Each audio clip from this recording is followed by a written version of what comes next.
of old Hawaiian songs to educate us and to, I guess, inform our new compositions.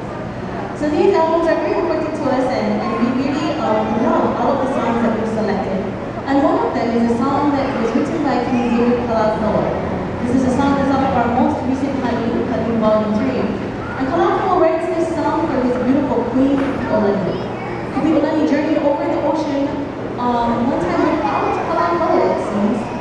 And in this song, he tells her to immediately confident, to tread carefully. He tells her that she may be enchanted by all of the things that she sees over in California, like the snow that will fall upon her skin and make it seem as though it glows. But he asks her, he pleads with her, he says, go, but don't forget. We here in Hawaii anxiously await your return, and it's here that your place will always be.